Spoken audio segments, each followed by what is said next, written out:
This is Rick Miller, and I'm a realtor. In this part 3 of the For Sale by Owner series, we are talking about how to avoid some of the potential problems when selling for sale by owner.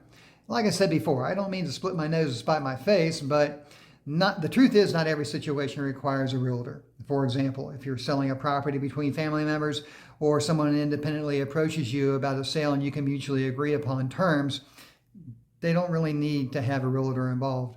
And if you do decide to go at it alone, I strongly urge you to find an attorney to work with that specializes in real estate transactions.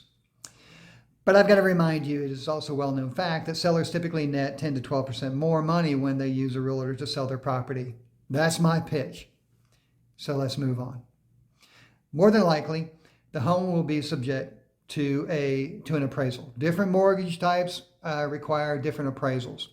The appraisal types mean different things, especially in a situation where a home does not appraise for the agreed upon sale price. Learning the nuances of the different loan types will help you tackle that situation if ever comes up.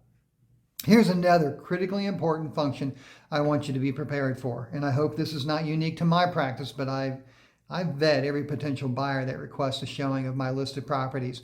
I do this for multiple reasons. The greatest reason is for security purposes. Just because the agent wants to show them your property, it doesn't necessarily mean that they can afford it.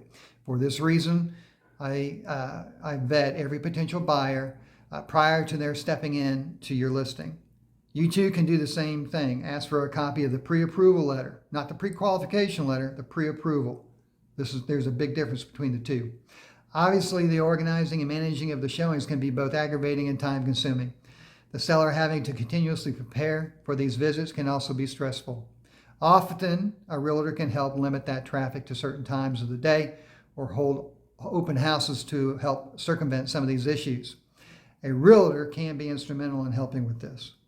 On the other hand, there is nothing that says a seller can't show their own home. Preparing paperwork, there is no doubt that there's a lot of paperwork involved when selling and buying a house. The primary purpose behind most of all of that paperwork is to protect the buyer and the seller's interest. This is often one of those matters that can really trip someone up. And knowing the contracts and amendments and addendums and knowing how to write them and what is required and what's not required is critically important. Also, make sure everyone signs the agreement. And then it's the buyer's responsibility to start meeting those contingencies. As the seller, you must follow up with ensure those contingencies are being met. If you are not comfortable with this, call me and I'll help you, or we'll walk through it or talk through it, or I'll find somebody who will. And here's another point I need to make about paperwork. There are a lot of rules and laws that govern the marketing and the real estate transaction, whether you are a buyer or a seller. So this is an area that if you decide to go at it alone, I can't emphasize enough that you work with a real estate attorney to watch over your shoulder. You will likely need one to help close the transaction anyway, so pay the few extra bucks up front and let them watch over you and use their contracts to execute that transaction. Remember, there are expenses involved in selling any property. Often those expenses outweigh the net you might otherwise experience after selling for sale by owner. Plus, there is always your time that is also a factor. But I really think you should only try for a sale by owner if you have extensive real estate experience and you're comfortable letting the buyer's agent handle both sides of that transaction. And if you do decide to go for sale by owner and have any questions, please feel free to reach out to me for advice, or if you wish to talk situations through. If I can't help you, I'll find somebody who can. This is Rick Miller. Thank you for watching my Jedico Properties YouTube channel. Remember to subscribe. There are new topics being posted each week.